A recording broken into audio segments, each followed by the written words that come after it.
Hey guys, welcome to this week's episode of Bison Hour. I have Hank Bockus here. Hank is an entrepreneur in Oklahoma City. He's actually won a massive entrepreneurship or Entrepreneur of the Year award. Hank does mainly his business in brokering business deals, so buying and selling businesses. So we're going to have Hank on the mic and interview him today. Thanks for being on the show, dude. Absolutely. Thanks, Dakota. So tell us a little bit about where you grew up, where you're from, and just kind of your whole background so that we can kind of lay a foundation for lay that story. So born and raised here in Oklahoma City. I've lived 95% of my life here. Went to school in Dallas. Okay. Was there 4 years. Went and worked in Tulsa for 1 year. And then the rest of the time I'm back here. So I love Oklahoma City. It's what I call home. I want this city to thrive and be the best place to live and grow and own a business. I love that. There's so much opportunity here in Oklahoma, and there's a lot of people that hate living here. And you're just like, do you like Oklahoma? And they're like, yeah, not really the biggest fan, but I think it's because they're people that have never lived outside of Oklahoma before. Yeah. And then I realize how actually, like, what a gem Oklahoma City is and what the potential is here. Because I agree. I think Oklahoma City could be, just a thriving, just incredible city. Yeah, we're not we're not Dallas, we're not San Antonio, and we never should be. We should just be who we are. Sure. And like I said, I lived in Dallas and I couldn't wait to get out of there. Yeah. So what part of Oklahoma City did you grow up in? Yeah, I grew up in Oklahoma City, like Northwest 39th and Portland area. Okay. My parents still live in the house that they built.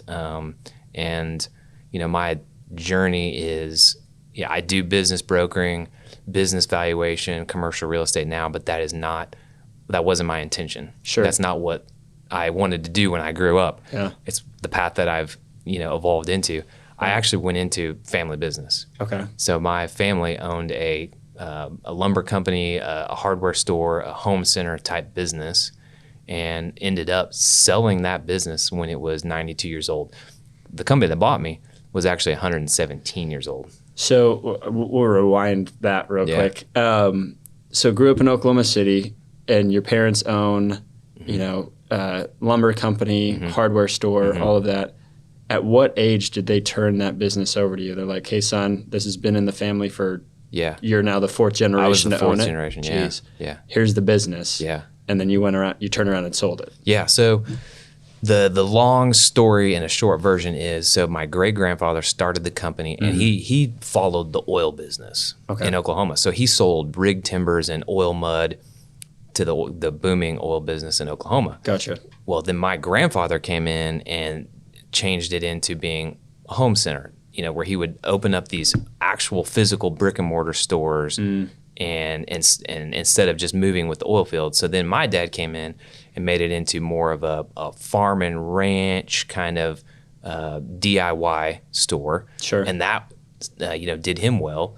Then I come in and, you've got big box stores that are opening. So we evolve into doing really construction supply, building homes, commercial development, bigger type projects, because I don't want to compete with Home Depots and Lowe's and those kind of things. So we evolved into that. What age were you when you took that over? Yeah, so I got out of college at 22, worked for another company for a year, so 23, and then I came back at 23 and worked with my dad. Okay. So at 23, I came back into the business full time. Of course, I worked there in high school, and at the time I said, I am never doing this. Yeah. It's like, I don't want to do this job because it's super labor intensive, right? Yeah. And it's hot in the summer, and you're sweating, and it's cold in the winter, and you're outside. So I just knew I didn't want to do it. But through college, I wanted to be in business. Sure. And so being into a family business gave me that foundation where I didn't have to go start something. Yeah. It was already created, had great employees at the time. And so then when I want to say, because I remember I got married in 2007, and that is the year that I started to buy my dad. So I started to buy him out in 2007. Uh-huh. And that was on I think maybe an 8 or 10 year payout, as he was owner financing me. Sure. And so I didn't have the money to go pay him for the business. A bank wouldn't loan me the money. So he was the bank, and I would pay him a little bit every month. And then at the end of the year, we theoretically had to make a profit so that I could pay him back the larger note once a year. Yeah. So for like the listeners out there, because a lot of people, you're in the business brokering business. Yeah. There are a lot of businesses that will owner finance. Yeah. Is that correct? Like the owner's like, yeah, just pay me out over 10 years and stuff like that. So how does one of those deals, like what does that look like when it's structured? Just the business is, valuated at this amount. Yeah. Pay me out a certain amount over this many years. And so the new business owner can step in with little to no cash down. I had no money down. Yeah. Yeah. And just work and basically put in that sweat equity and pay the old owner off Yep. with the profits of the business. That's right. And then if you can grow the business past that, you can keep everything else on top. Yeah. So the way that it works in the M&A or business brokering world is if you're going to own or finance a deal, there's only really two reasons why you're doing that. One, the person. Like you've got some history. Like a guy walking off the street, you're never going to do that. Sure. So that's the first thing. It's like there's a key employee or key management or family member that's coming in. Okay. Like in my situation. The only reason you're doing it is because a bank won't loan against your business and you can't get it financed. That's the only other reason. So in my deals, there's very little owner financing that happens. Sure. And the reason is because I work with the business, and so we make sure that it's valued and listed properly so that a bank will lend against it. And therefore, there is no owner financing, so an owner gets a check at closing as opposed to taking it on and carrying that note. Now, sometimes an owner will want some of that because there's tax advantages to defer, but Sure. it doesn't have to happen if the business is in a good position. Right. So when you took over the business for your dad, Yep. you were mentioning before the show that is where you really started to kind of find your little niche or find what you were really good at. Yeah. You even received an Entrepreneur of the Year award. Is that a national award? Or Yeah. Is that Yeah, really? Okay. national So, award. Yeah. so you won this national award for Entrepreneurship of the Year. Or Entrepreneur of the Year? What year was that? Gosh, I want to say probably 2010, Okay. 2011. So after the rebuild of the market crashing, everything like that, Yeah. you came out of the ashes like it a was terrible. phoenix, bro. Yeah. Tell us a little bit about that. So you're running your dad's company. Where did things really start taking off for you? And then where did you start to learn what you were good at to then Yeah. start applying that into your next endeavors? Yeah. So, we talk about like, college education or degree. That didn't serve me in coming back into a blue collar lumber construction supply business. Like they taught you how to run a Fortune 500 company. They didn't teach you how to run a company at the time that had probably 30 employees and at the time we were doing about 5 million in revenue. And they don't teach you how to do that. They don't teach you how to literally look at a P&L and go, gosh, here's where the leaks are happening. Here's where the problems are. Here's where I can, increase my margins. So it was a slow process. Sure. It's hitting singles. You don't hit home runs. You just have to hit singles, and it takes years. Yeah. And I just constantly had a list of 100 things that I knew I needed and wanted to improve. And some of them might have taken 2 years. Some of them might have taken 6 months. But there were things that just had to be done. Sure. I struggled with, as an entrepreneur, you were really good at ideas, right? It's like Everyone create is. and go and grow and sales. Right. So those were things that I was good at. I was not good at leadership, dealing with people, getting them to buy in to my vision. So I learned early, there was 2 ways to earn respect. And the first way that I thought was, I got to outwork everybody. I'm going to earn their respect by outworking them. That goes so far. Sure. The other way is you own it because of the position you've been given, whether you own the business or you're given a title of president or manager or whatever.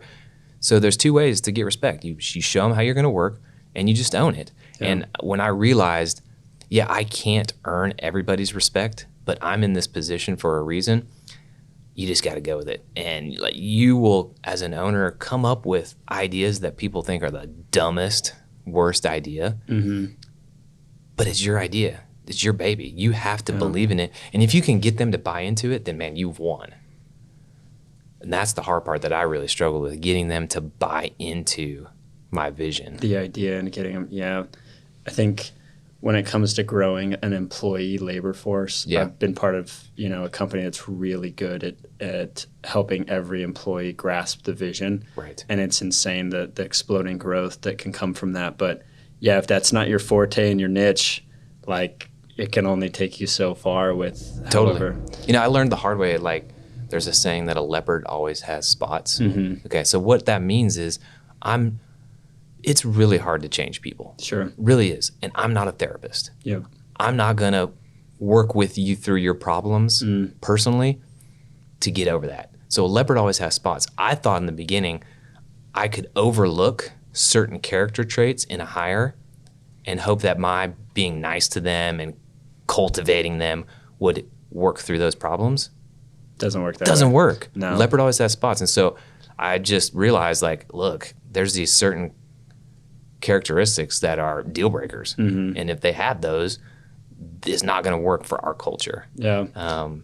And I think sometimes as entrepreneurs, we think, oh, I've got to be this place where people can grow and cultivate. And yeah. I'm in that, but not really. Yeah, I've learned that lesson the hard way, and it's actually one that I'm learning still. But like in pest control, you know, getting guys to come out and knock on doors and sell pest control for you is not the most glamorous job. Right. And so there's a lot of resistance from new people that we recruit to come out and do it.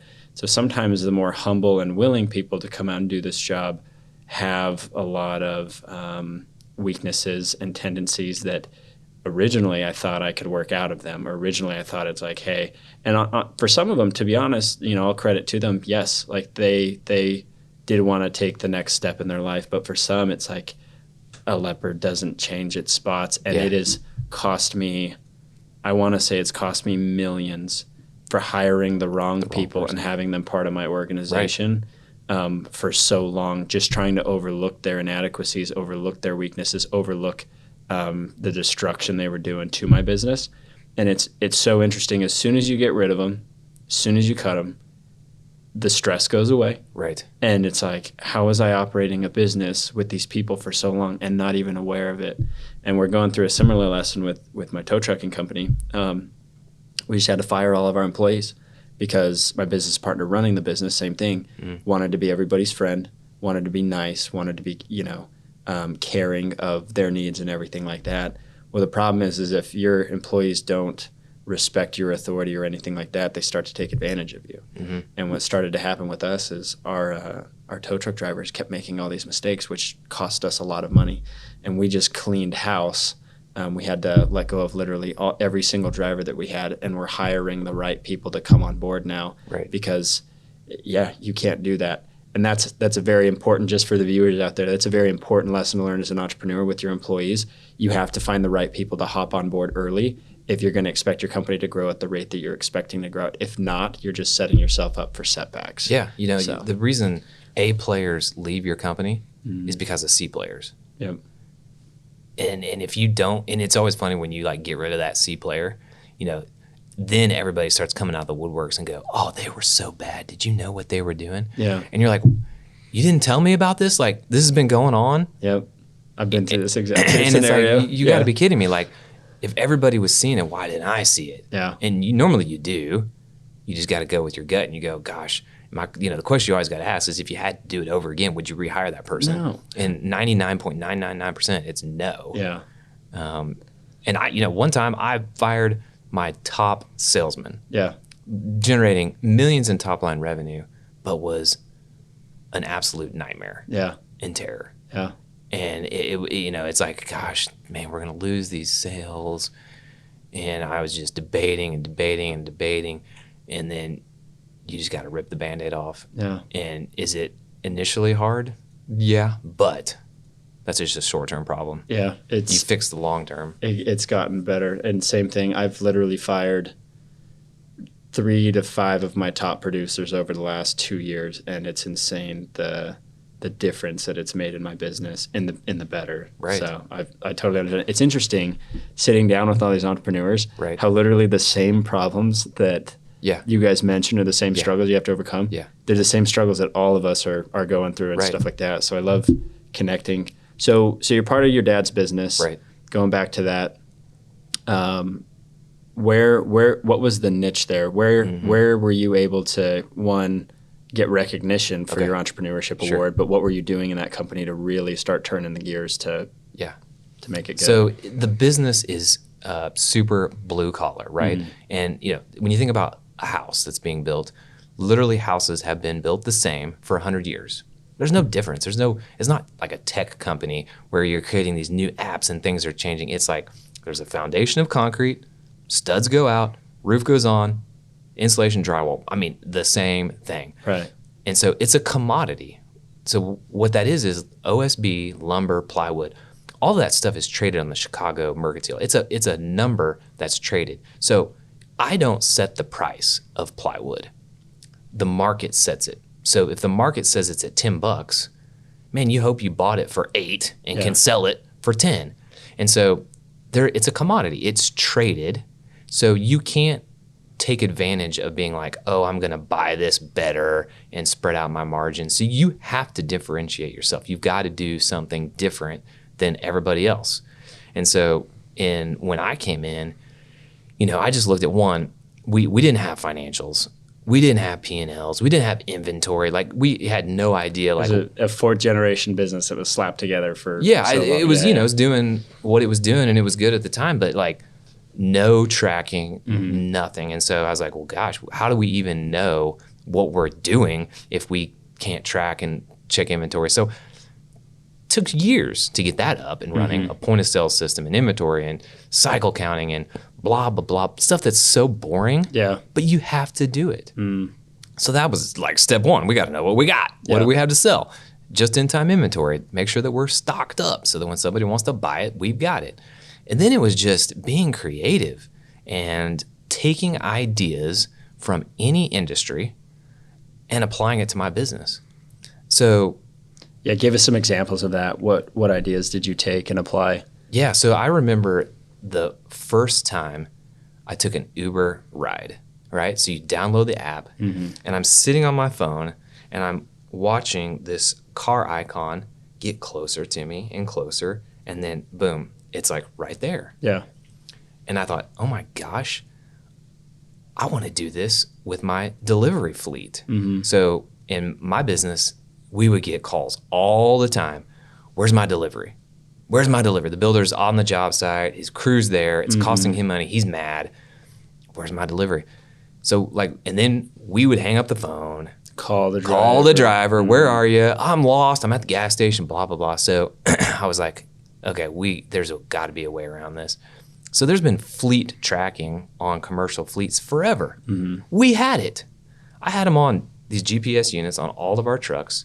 We didn't really know how to use them or didn't use it to the best of the ability. So I was like, okay, there's got to be a way. So I called the company. I said, hey, I want to be able to send a link to my whole fleet to my customer so that he can watch. And they're like, oh, we don't do that. That's not something we do. And I was like, I if somebody tells me no, I want to do it myself to prove, okay, yeah, it can't be done. Yeah. So somebody tells me no, it's like, oh man, I'm just challenged to do it more. So we switched fleet companies, GPS.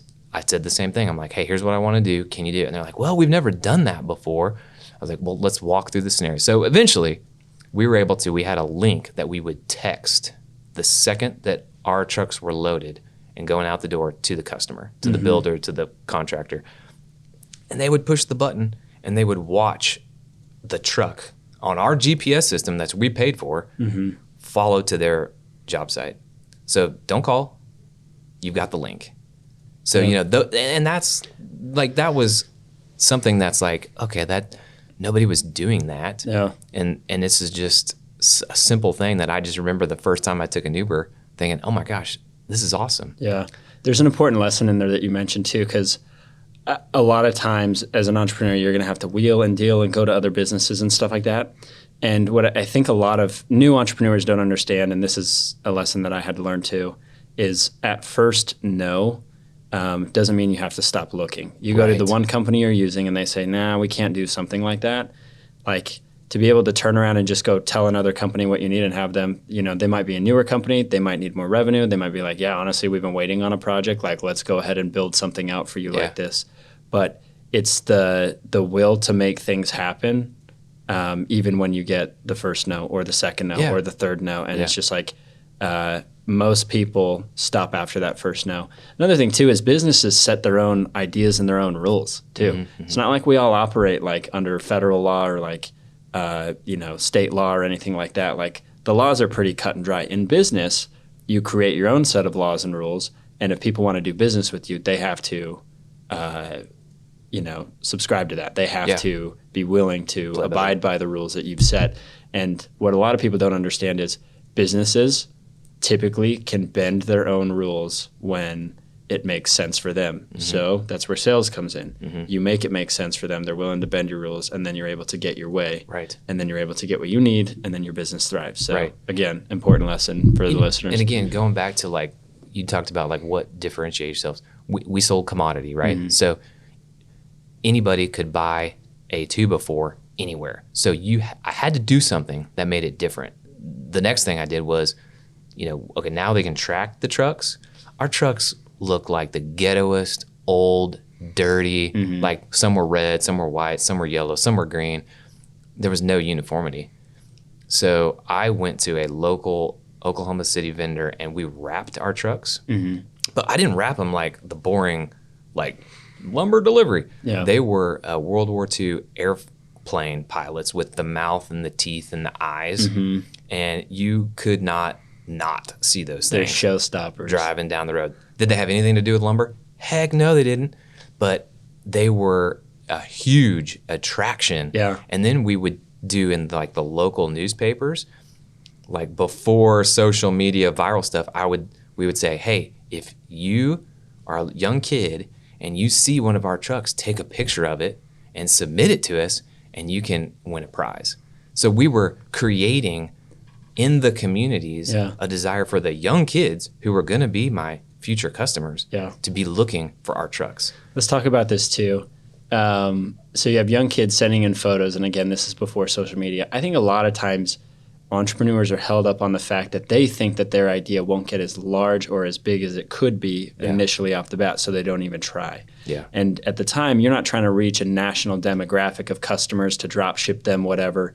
You're just looking for local people. And when you guys did that campaign, what was your main goal? Like, if we can get X amount of people from this marketing campaign that we have, it'll all make sense. It's about owning the market share. Mm-hmm. And one idea that we came up with that never was employed, I wanted to have, if you got a company tattoo, if you got a tattoo of my company name on your arm, I was going to give you a 50% discount of everything, lifetime.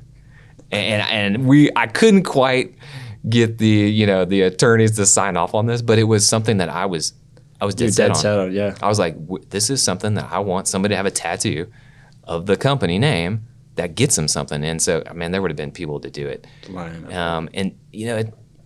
And so what I wrestled with too is I had some employees that wanted to be on, again, we're talking 08. Sure. Facebook was not my thing. Mm-hmm. I didn't care about it, but they wanted to be on it all the time, making friends. And they would be like, oh, we have, 5,000 friends on Facebook. But we never attributed any sales to those 5,000 friends on Facebook. Sure. So I told the people, like, we're wasting our time. Like, we need to be in and out, post those things, and move on. Now, today, it's totally a different story, right? Yeah. But, at that time, I had people that were wasting our time doing too much social media stuff. And it can be a waste today. And if it's not an ROI, you need to not be doing it. Yeah. Yep. It doesn't make sense to be in business if you're not making money. Yeah, you have to. It's the only reason you're in business. Yeah. It's the only reason. And if people are watching this and they say, no, I want to change the world and I want to save the environment. Yeah, but if you don't make profit, you will not be in business. Yeah, a lot of times people have dreams, they have ideas, they have goals, and it's like, I know I can just work hard enough and get it. It's like, yes, you can. But here's the hang up for most people is, how are you going to finance those dreams and goals? Yeah. Because between the 40 hours you're working, a 9-to-5 job, and the meager money that you make, how are you going to have time for your side hustle that's going to produce all this income to eventually take over your full-time job? It's possible.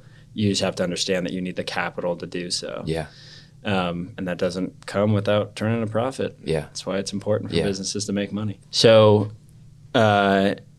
you came into your dad's business or your grandpa's business, great-grandfather's business. You helped build the infrastructure to then know how to turn a profit, and then built out all these other avenues to then generate more income. And then where did the decision to sell that business come in? So how long did you work there? You built it up to, I guess, what value did you build it up to? And then you were able to turn and sell it, and then tell us a little bit about that story. Okay, so the exit story, again, when people say, well, how long does it take to get my business ready? It all depends, right? My business had good bones, but needed a lot of work. So I came back in 2003, and we sold in 2017. So there's your time frame. Dang. Almost 15 years. Yeah. But in that time, we were doing a lot of things. So we ended up being, the best year that I was having was the year that I sold. So we were continuing to grow. We'd had, nice upward momentum. And when you got that momentum, that's when you take advantage of it. That's when at the peak you sell the business, you cash out and go. Yeah. And so we'd ended up being we were doing over 10 million in revenue annual as opposed to 5. So we doubled. And, there's tons of headaches that come along with growing like that. We had 6 locations, a corporate office in Oklahoma City, 50 employees, 22 trucks, forklifts, probably about $2.5 million in inventory, $1 million in AR, meaning people that owed us money. Yeah. And I got to the point where I was like, okay, I've done everything that I can to grow this business. To go to the next level, to go from 10 million to 20 was going to require a lot of capital. So my business was heavy capital intensive, which just means we took a lot of money. It required a lot of money to operate it. We had to have land, real estate, inventory, all those things. And I didn't want to do that. There's the old rule that says, the golden rule, right? Which the golden rule is whoever has the gold makes the rules. And I wasn't willing to take on additional partners. I didn't want that. I wanted to be the sole controller. And I had debt. I had debt for new construction. I had line of credit debt. I didn't want any more. So we had gotten to the point where I knew the next step was either I got to go acquire new locations or I need to exit. And that was the path I chose. I chose latter. Chose the exit. Yep.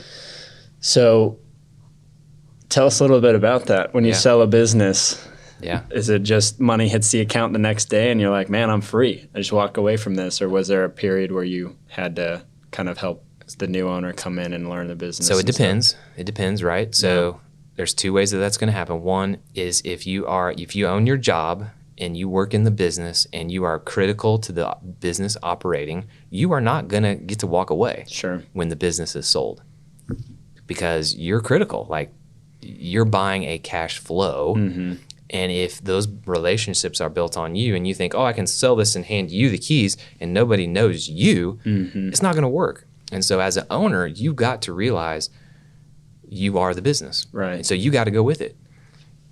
So one of the things I did in that time frame is I worked myself out of a job, right? So we had people and systems and years, right? Years. It didn't happen overnight to where, my job was to steer the boat, be the rudder that directed it, not to get in there and actually push buttons. Sure. So the company that acquired me was much larger than me, and they had people, a president, a CEO, a management team that was doing what I was doing.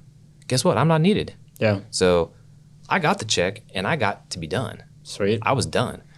That doesn't happen when you have quote unquote small Main Street business. Right. And that's what people want. Yeah. And if you want that, then you have to put systems in place to where you are not needed. Yeah. So that's a misnomer that I think a lot of people always want. They always hope it's going to happen. But if you haven't built that business, you're not going to get that check. There was a guy I called a few months ago. He was in financial trouble, and I was trying to buy his business from him. And he was explaining to me, what contracts he had, the inventory he had on his lot. He explained to me the number of employees that he had and how his whole business operated.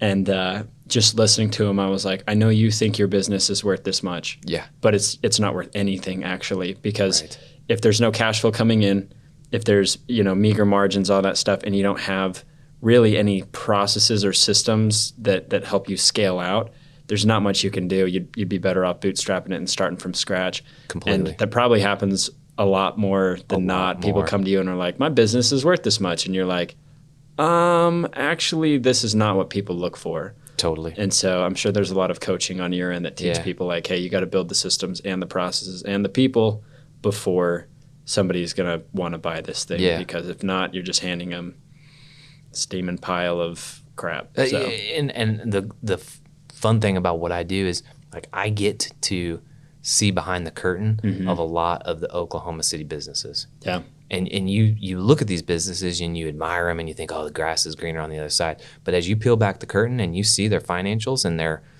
not organized, they don't have systems, they're not making the money that they appear to be, you realize that a lot of entrepreneurs are in the same boat. Yeah. They're really struggling to figure it out. And just a handful really do. Yeah. Figure it out. And I think as you think about exiting, people want to get this huge check that's going to allow them to never work again. Sure. But the reality is selling a business a lot of times doesn't give you infinite wealth to be able to retire. Right. It just means you get to go do the next thing. Yeah. And when a business owner is like, I'm going to sell my business and it has to produce millions, that's not the reality. Yeah. Every business can sell, but not every business will. Sure. Yeah, that makes sense. Yeah. But the process, you asked the question of, what is it like? So the process is Yeah, so tell us about your story. So stressful. Yeah. Sleepless nights. When you get into the point of where you're doing the quote unquote due diligence and you're working behind the scenes because employees can't know, vendors can't know, customers can't know. It's like you just feel like you're carrying this burden around that nobody knows about except you. And literally nobody knows about it except me.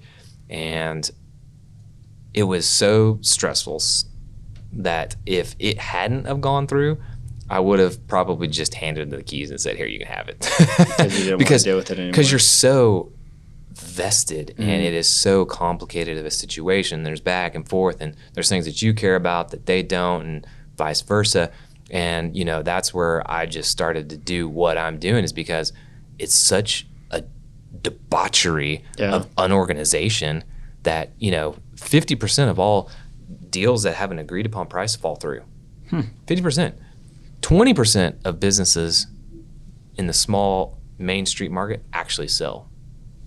The rest close, family takes over and key management buys in. Well, how many family members are going into the family business nowadays? Not that many. Yeah. Key management, that's a few. So majority close. So question for you is, obviously you get to take a peek behind the financials and all of that of most Oklahoma City businesses. How many businesses what percentage off the top of your head actually turn a profit? I don't know, but what happens is a lot of these business owners are really working for a meager per hour wage. What ultimately what it ends up being. What I mean by that is they might be doing $1 or $2 million in top line revenue, but they're taking a couple $100 a week for themselves. They're paying. Let's say they're paying themselves $35,000 a year. Yeah. And that equates to $4.13 an hour when you figure how much they're working. And they say, oh, well, I own the property. Okay, great. Do you, and does the business pay you rent? Oh, no, we can't afford it. So you're literally working for free and you're a landlord that's not charging rent. Right. So when you normalize the financials and say, let's put a normal wage of a person that's going to come off the street with the skill sets to run this business, oh, well, they get paid $75,000. You get paid $30,000. There's $45,000 difference. Yeah. That's reduction in your bottom line. Oh, your rent, fair market rent is $2,000 a month. Well, that's $24,000 a year. Reduce. So that's where business owners are really not, I don't know, they're just not doing the right thing. And if you get a business that is sellable, most likely you're going to enjoy running it and you might not ever sell it. Yeah. It'll cash flow you enough money to do the things you want to Yeah. do, and the systems are in place, and the headaches kind of go away, and it's like, wow, okay, I don't want to sell this, and Yeah. that's a great position to be in. My father-in-law says one of his biggest regrets is selling his company because, it was just cash flowing him and his business partners or his brothers quite a bit of money. And then as soon as they kill the cow, they take the meat. So it's, good eating while the meat's there. But, they wish they milked the cow a little bit more and just kept drinking the milk instead of killing the cow for the meat. Yeah, interesting. So, I tell people, like, if you don't know with 100% certainty what you're going to do after the sell, don't sell. Yeah. If it, like, your dad in that scenario, he probably was like, I don't really know what I want to do. Then I would recommend not selling. Yeah. You've got to know. And if you say, I'm going to play golf, that's fun for 2 weeks. And then it gets pretty old. And then what? Yeah. You've really, you're working so hard in the business, and all of your energy and a lot of times your identity is wrapped around that. And to say that's going to go away and you're going to be fine, that's a lie that entrepreneurs tell themselves. You're going to want to get back in the hunt. Yeah. And you're going to want to be active. Yeah. I talk to a lot of people, and most well-off people that I know that are retired say retirement's way overrated. Yeah. And they have their hand in something else anyway. You're going to be busy. Yeah. If you're an entrepreneur at heart, like for me, work is my hobby. I love working, and I don't have another hobby. If I don't have enough work to do with the 4 businesses that I have, I'm going to start a podcast because what the hell? Yeah. I like working. Yeah. I like to stay busy. So how did you get into, so you sold your business, you cashed out. You said that most people should have a next step. Did you have a next step planned out when you sold? Yeah, so I had next steps, but the funny thing is those next steps didn't work out. That's not what I ended up doing. What'd you try to do? So I thought I was going to be a college professor. Okay. I thought I was going to work for my church. Nice. Both of which, those avenues at the time, once I got into doing those, I was like, okay, this isn't what for me. And very quickly go, oh man, I got the itch. I want to grow. I want to build. I want to be involved. You get back in the game. So yeah, the idea of, I thought, I'm going to invest in young people and teach. God bless people that want to do that. I'm not wired for that. I'm not wired for that. It didn't work out. Yeah, it's like that's not me. So how'd you get into like the brokering of businesses and commercial real estate and everything like that? Yeah, so I knew my experience was such a mess, and it ended up being the greatest thing that happened to me. But I said I didn't know if it was going to go through the day we closed or not.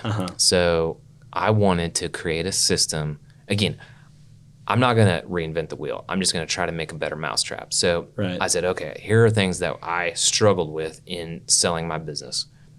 Finding multiple buyers. If you don't have multiple buyers and you just got one person at the table, that's not a good situation. They're controlling the shots. The process needs to be fast. Like, it shouldn't take a year. It shouldn't take 6 months. You need to have all of your stuff together and get it organized and get moving. And the closing should move fast. Sure. If people are dragging it out, they're literally milking you. And I have seen people who buyers come and literally raid their customers, their employees, for the whole purpose of, they're not going to buy you. They're just coming in to figure out all of your knowledge and then kick you to the can. I've had people come to me and say, That I happens? have been all the time. Really? I have had multiple people come to me and said, hey, the deal fell through. I've been working for a year. And guess what? They've got their eye off the prize. Sales have faltered. Employees have left. The worst case scenario happens.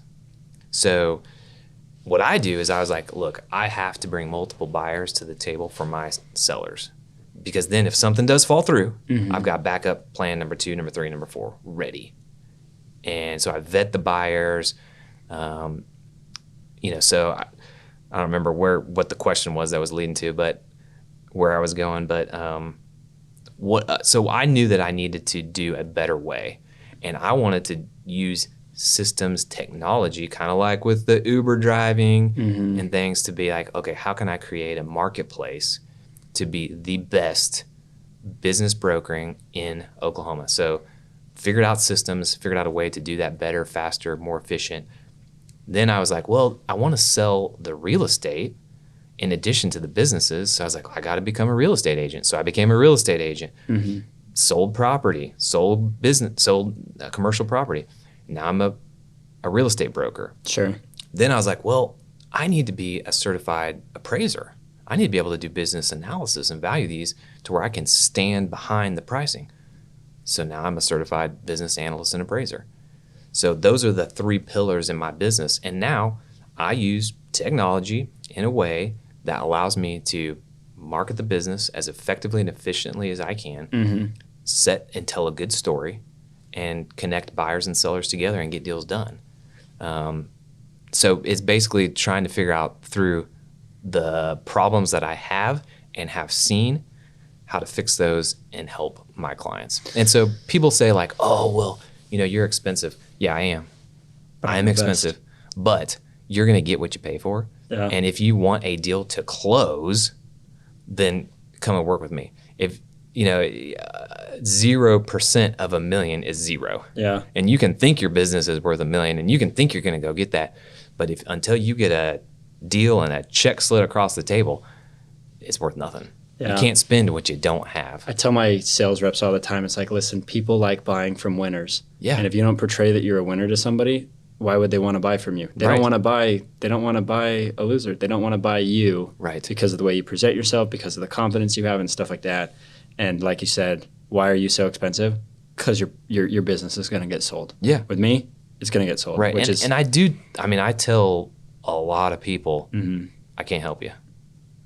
Which is good. Yeah. Yeah. You and shoot people straight. Don't waste their time. And there's more people that I tell no than I tell yes. Right. So that's a hard situation to tell somebody, especially when they're 65, 70 years old or a widow, and they've got nothing. They've got no options. So, geez, that's tough.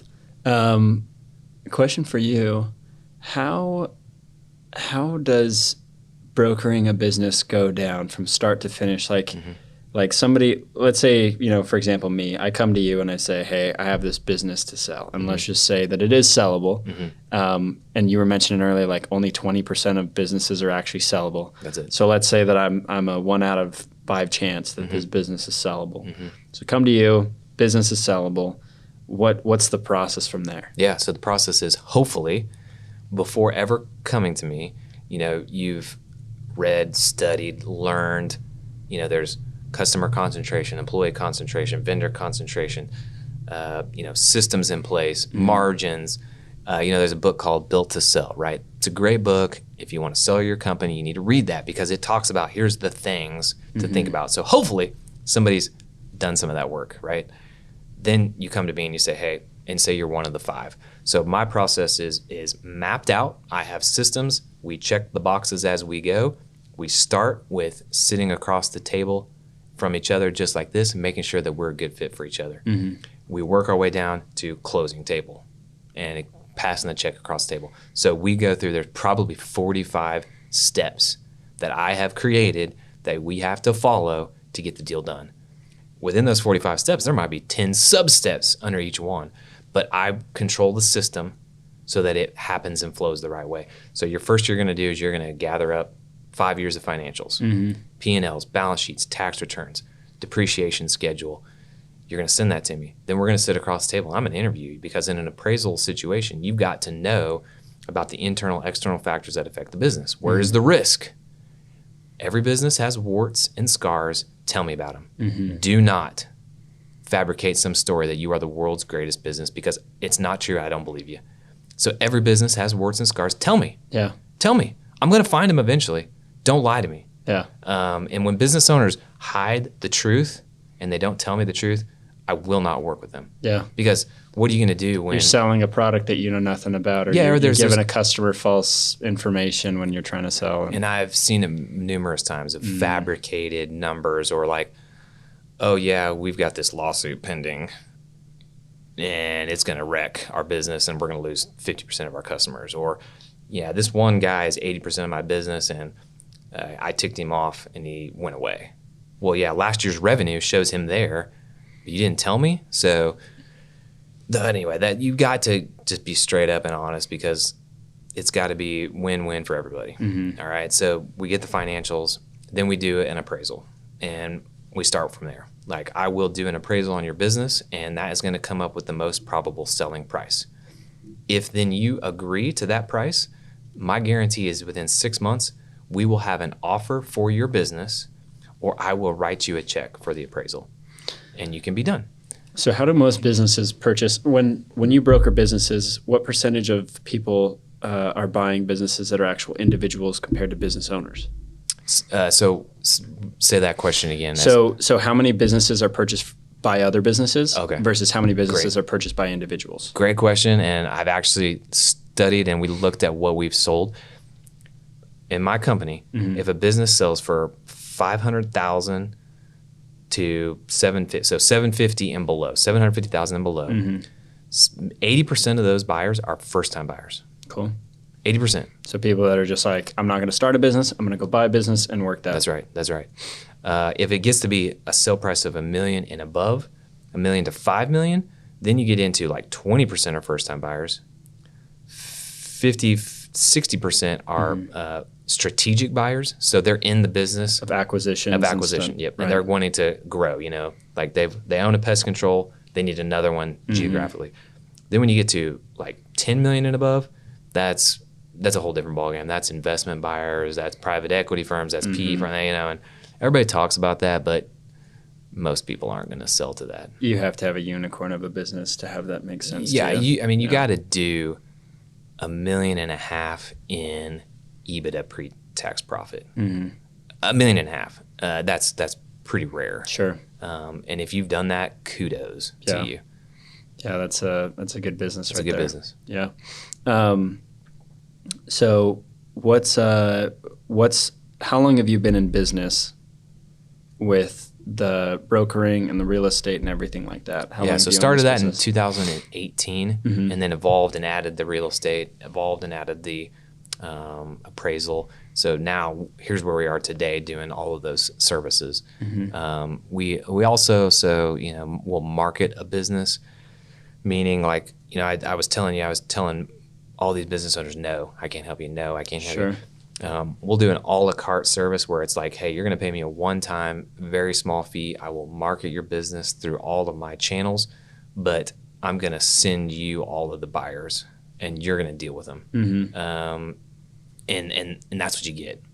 You can't afford to have me do all of the things. It's just not going to make sense. Sure. So we'll do that. So those are the 4 avenues. And then we'll do buyer repping for people, but that's really got to be a large business that one has the resources to focus on growing through acquisition. So what they'll do is they'll call and they'll say, hey, I'm in the pest business. I want to be in this geographic area, whether it's of Oklahoma or the U.S., and then we reach out through technologies and services to say, I have a buyer. Here's who they are. Here's their qualifications. Here's what they're looking for. Are you interested in selling? And you're not going to pay me anything because I'm paid by the buyer.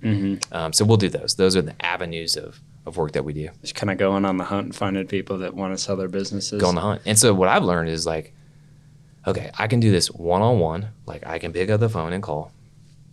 And now I've started to be able to use technology to be able to do so much of that initial touch point for me to where I can hit 500, 1,000 immediately. They're doing 500, 1,000 cold contacts for you right there. Yeah. Of those 500 to 1,000 hits, how many people actually ever text you back? 5. Really? There you go. 5 Find to your 10. leads. So technology has literally reduced your time sitting on the phone by days, weeks. And again, it goes back to the old business. Is like I learned how to do this through another business that was doing some technology, and I thought, okay, I think I can do this. Yeah. I think we can figure out how to write and operate this program to do it ourselves, and that's what you guys have what done. we're doing. That's pretty cool. So what's the next step for Hank Bockus? You're running your company now. First of all, what's the market for business acquisitions and sales like right now? Yeah. Is it going crazy or is it? We've had a lot happen over the last 3 years. I mean, everybody's experienced the same thing. We had COVID, we had shutdown, we had the SBA and the government literally giving money out. Yeah. So we had huge transactions during COVID because Everybody had money and everybody was giving this, PPP money. I mean, I had people that were like, I got $2 million in PPP money. I need to go spend it. Yeah. And so we're like, I've never predicted that when COVID happened in 2020. So now we're to the point in 2023 where we are at interest rates to get a small business loan of 10.5%. Dang. And that's what it's being quoted at, right? Yeah, that's the normal price right now. And that's jumped up 5 points in the last 2 years. And so now that's kind of scaring people off. It's still not a bad deal. Mm-hmm. The thing about it is anytime you sell a business, the cash flow has to support the principal and interest payment. So the bank's not going to write the loan if they say right. you can't make the payment. That's anyway. right. And what's happened is, doing a business evaluation for somebody in 2022 Mm-hmm. that then sells in 2023, well, the rate has jumped up 1 or 2 points. And so at the time of doing the evaluation, we said, okay, the rate's at 8. Okay, here's what the business can support cash flow to pay the interval, pay the owner, and get an ROI. We'll tack it up 2 more points. Oh man, we might have to adjust. So that's happened a time or two. I'm sure you guys have lost quite a few deals because of that too. A lot of people just be like, it's not making sense for me anymore. Yeah. Nothing has fallen through. Oh, nothing has fallen through. When deals fall through, honestly, it's the seller Really? backing out. Is it just because they feel like the valuation of their business isn't fair because they have emotional attachment to it, or what is it? They're not ready to sell. So one, we agreed upon the sell price, and this is what it's going to sell for. But it's like going back to that original thing. It's like, do you know what you're going to do next? Mm-hmm. And so the idea of selling is intriguing, and they had a bad day and they're ready to sell. But then when the rubber hits the road, they get cold feet. Right. And the seller will end up backing out, going, no, I don't want to do it. And they just don't mesh with the buyer. Right. So that's when it most of the time falls through. Yeah. So going back to a question that I asked probably 5 minutes ago. So I have a business. I'm in the 20% demographic that actually it's a sellable business. I come to you. You guys, implement all of your processes and stuff like that. Then let's say that the buyer, or let's say that the buyer, let's say you're the buyer, Mm-hmm. you want to go get financing. You go to a bank, they sit down, they look at your valuation, they say, okay, Hank, Dakota's business is in fact making enough cash flow. We'll write you this loan. Are there oftentimes businesses that are spitting out more cash than what the monthly payment and principal is? Oh yeah, they have to. Yeah. They have to. So every single time that a business is financed by a bank, you're buying a cash flowing asset. You have to. That is the primary valuation of small businesses. It is a cash flowing asset. And when you have that's it. You nailed it. It's the debt to cash position. Sure. And what it has to do that. So if a business it has to spin off. So like for instance, if you buy a $1 million business, the principal and interest payment on that is probably going to be $8,000 a month. Sure. So profit every month minus $8,000. Historical profit minus $8,000, and it still better be in the black. If it's not, bank's going to go, you overvalued this. Yeah. This isn't working. It's math. It's fundamental math. Yeah. There's no trick in it. Yeah. It has to support that. I think it's an important lesson for, again, viewers to listen and learn is business for the entrepreneur can be such an emotional roller coaster. I mean, and I'm sure you know this more than anybody, the sleepless nights, the tears. I've cried so much. Wake up at 2 a.m. The heartbreak, the stress, the days that pass by that you're just like, I don't even know what the heck I'm doing. I'm just going out there and just trying to make it work. Yeah. So it is a very emotional process for the entrepreneur, but to the victor goes the spoils. Like the reward is also awesome, and it's appreciated and it's valued at a high rate. But you make a great point. I think that people talk about entrepreneur, and the people that are watching this podcast or are consuming this content want to be in this space. But the reality is 99% of people don't do it. Can't handle it. They can't handle it because it's like you said, it's lonely. It's, it can wreck your marriage. It can wreck your life. You can wreck your financial situation. You can file bankruptcy. But I believe owning a business in America, in the United States, is the greatest opportunity to path to financial independence. Yeah. Period. Yeah. But the reality is not many people have the guts to handle it. Yeah. And And that's the reality. And that's okay too. That's like, okay. it's not for everybody, but for anybody that's considering being an entrepreneur, just know, like, heavy is the head that wears the crown. Mm-hmm. The guy that drives a Lamborghini down the street probably deserves a Lamborghini because of all the crap that he's had to go through. Yeah. And it really is that way. But the point I'm trying to make is I think it's interesting in the buying and selling of assets or businesses is your emotions are valued at $0. Nobody cares about how hard you worked, about how many sleepless nights, about how much you cried, about how much blood, sweat, and tears you poured into the thing. Is it making a profit at the end of the day? And if it's not making a profit, it's worthless. Yep. And I think a lot of people need to realize that, especially when it comes to evaluating their businesses and trying to sell. Especially with businesses that have heavy assets and heavy asset value. So like, say you're a manufacturer, right? And you got a warehouse space with tons of equipment to make and fabricate widgets, right? You've invested $2 million in that, but your business is shelling off profit of $100,000. Yeah. Well, the $2 million asset value for that equipment that you have, but the $100,000 in profit, it doesn't line up. Yeah. So when you go to sell, you might think, oh, I put $2 million in equipment. I'm going to get $2 million out. It's not it. What do you typically, and again, feel free not to answer this question, I don't know how personal you get. What do you typically invest in? What do I invest in? Yeah. So I'm investing 100% in my business. So you're just flowing it and growing it and right. stuff like that. I guess that's because your hope is at the end of the day, cash out, take my money, roll it into the next thing. And to me, so again, people tell me, they call me all the time and they say, hey, I want a business that has mailbox money. Like, I just want to buy something and I get money in my mailbox every month and I deposit in my bank account. Okay, I'm going to tell you, take your money, go to a stockbroker and buy a publicly traded company that pays you a dividend. That's mailbox money. That's it. Yeah, you're an investor. You're not a business owner. You're not a business owner. Business owner, you are going to get the key and you're going to unlock the door every morning and you're going to flip on the lights, you're going to flip the sign to open, and you're going to be involved. That's business ownership. If you just want mailbox money, go buy stocks. Yeah, I think a lot of times people, again, misunderstand that money, it can flow in like that and it can come in. Like, there's a lot of people out there that do the drop shipping thing and everything like that, and it does cash flow them quite a bit. But really being an investor is where the money's made, because your ROI for handing somebody else money is whatever percent rate. I had a land deal that I just did.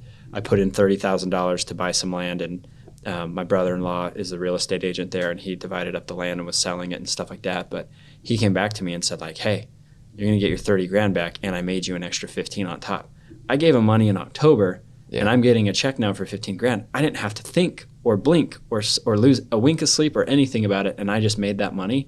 And it really opened up my eyes to the possibilities of being an investor over a business owner, because business owners, yes, do make money, but they have to grind and put in the blood, sweat, and tears. When you're an investor, you give money and you don't worry or think or whatever, and you have to be willing to take that loss, take that risk, or you know, get paid out that dividend. And there are personalities that go well with. That's not my personality. I'm a controller, and so when you do multiple investings and say you have a portfolio of 10 businesses that you own 10% each in, you got to be willing to know that maybe one or a half are going to hit and pay you back. 9.5 are going to lose. So you got to be able to stomach that. And then you have to give up the control. Right. And I don't do that well. Yeah, that's a tough thing to do in general.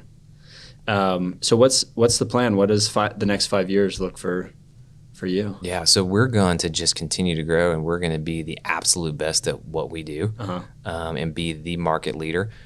Right now, I'm just Oklahoma. I envision that we can expand this and go into other geographic areas. Wow. I don't want to, nor can I, take on somebody that is not within the Oklahoma border. Sure.